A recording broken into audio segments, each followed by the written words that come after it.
वट सावित्री व्रत 26 तारीख को है या 27 तारीख को, किस दिन मनाया जाएगा वट सावित्री व्रत। दोस्तों आइए हम जानते हैं कि वट सावित्री व्रत किस तारीख को मनाया जाएगा, 26 तारीख को या 27 मई को। पूरी विधि विधान आपको इस वीडियो के माध्यम से हम देने वाले हैं और आपको पंचांग के हिसाब से बताएंगे कि वट सावित्री व्रत किस दिन मनाया जाएगा और इस व्रत की महत्ता क्या है, इस व्रत की कथा क्या है। यह संपूर्ण जानकारी इस वीडियो के माध्यम से हम देने वाले हैं।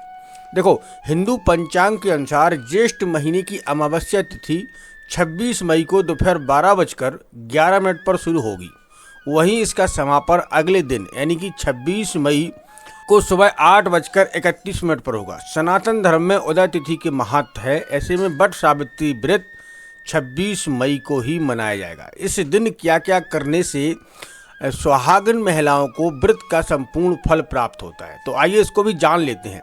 सुबह जल्दी उठकर स्नान और पूजा करने का प्रारंभ है।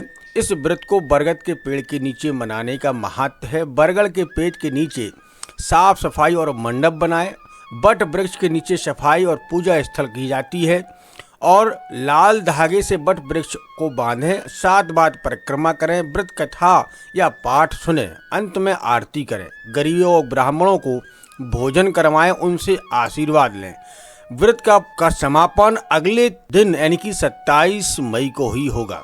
दोस्तों इसके साथ में ही बहुत सारी कथाएं भी हैं। वट सावित्री व्रत की कथा आप सुन सकते हैं, जिससे वट सावित्री ने कैसे अपने पति को यमराज से बचाया था और कैसे अपने पति को यमराज से ही वापस लेकर आई थी। ये कहानी बहुत ही प्रचलित है, क्योंकि बताया जाता है जो भी महिलाएं वट सावित्री का व्रत रखती हैं उनके पति को कभी भी अल्प आयु या किसी भी कार्य में कभी भी संकट नहीं आते हैं। हरदम उन्हें जीवन में सफलता ही सफलता प्राप्त होती है, क्योंकि जो भी महिलाएं वट सावित्री व्रत रखती हैं उनके पति को हर कार्य में सफलता मिलती है और कभी भी रोग या कोई भी कष्ट उनके पति को नहीं आता है, क्योंकि ऐसा बताया गया है कि वट सावित्री व्रत रखने से पति को लंबी आयु प्राप्त होती है, पति की हर मनोकामना पूर्ण होती है। इसीलिए हर जो महिलाएं इस व्रत को रखती हैं उन्हें संपूर्ण ज्ञान और संपूर्ण विद्या वट वृक्ष से प्राप्त होती है। तो आज भी आप लोग भी अगर वट सावित्री व्रत रखना चाहती हैं तो आप जरूर रखिएगा, जिससे आपको बहुत बहुत लाभ होगा। अच्छा, बहुत सी हमारी बहनों का ये प्रश्न आया था कि वट सावित्री व्रत में हमें कौन कौन सी सामग्री का उपयोग करना चाहिए, तो ये भी जान लेते हैं वट सावित्री व्रत में किस किस चीज़ों का आपको उपयोग करना है।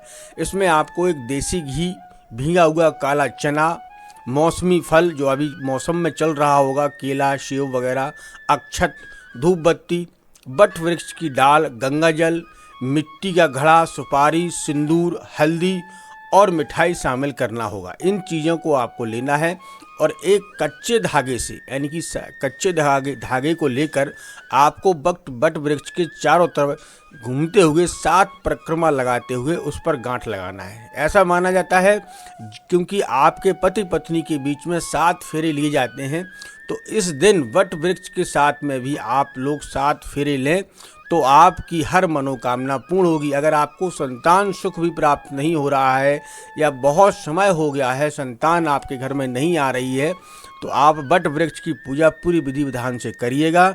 इससे आपको संपूर्ण फल प्राप्त होगा और इससे माना जाता है कि यह बहुत बड़ा, ये 3 त्योहार हैं जो कि हर महिला को करना चाहिए। एक तो करवा चौथ है, दूसरा है वट सावित्री व्रत और तीसरा है तीज। यह हर महिला जिनका शादी हो चुकी है, कुंवारी कन्याएं भी इस व्रत को रख सकती हैं, क्योंकि कुंवारी कन्याएं भी अगर इस व्रत को रखेंगी तो उनके मन वांछित फल उन्हें प्राप्त होता है और उनकी इच्छा अनुसार उन्हें एक योग्य पति प्राप्त होता है।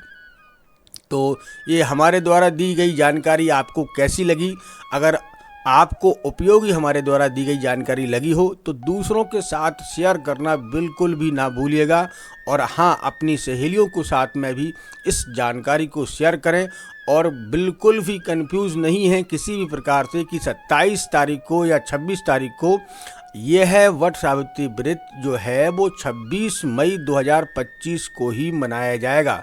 इस दिन ब्रह्म मुहूर्त में उठकर स्नान करें और सूर्यदेव को अर्घ्य दीजिए। इसके बाद जो व्रत महिलाएं हैं जो व्रत रख रही हैं वो है 16 श्रृंगार करके वट वृक्ष के नीचे साफ सफाई करके और पूजा की शुरुआत करें। अब धूप अगरबत्ती जलाएं और वट वृक्ष की 7 बार परिक्रमा करें। मैं बार बार कह रहा हूं कि आपको 7 बार परिक्रमा करना है। वट सावित्री व्रत का पाठ करिएगा जो आपको बताया है उस हिसाब से। इसके बाद भोग लगाएं। अंत में गरीबों को अन्न दान अवश्य करें। इससे आपको आपके पति को बहुत कुछ जीवन में प्राप्त होता है। इसके शुभ फल आपको जीवन भर प्राप्त होते हैं। वट सावित्री व्रत के दौरान किसी भी से बात विवाद ना करें, मतलब किसी से लड़ाई झगड़ा ना करें। पति से तो भूल कर भी इस दिन आपको लड़ाई झगड़ा नहीं करना चाहिए। पति का सम्मान करना चाहिए घर में जाकर और पति की आरती उतारना चाहिए। पति का सम्मान और पति की आरती उतारेंगे। इसी के लिए आप अपना जो व्रत रख रही हैं पति के लिए रख रही हैं ना, तो पति से इस दिन बिल्कुल भी अपशब्द ना बोलें। पति का सम्मान करें। जैसे आप करवा चौथ के दिन पति की पूजा करती हैं, पति की आरती करती हैं, उसी हिसाब से इस दिन भी आप कर सकती हैं। तो आपको इस व्रत का संपूर्ण फल प्राप्त होगा। तो कमेंट बॉक्स में जय माँ सावित्री अवश्य लिखिएगा। आप सभी का कल्याण होगा।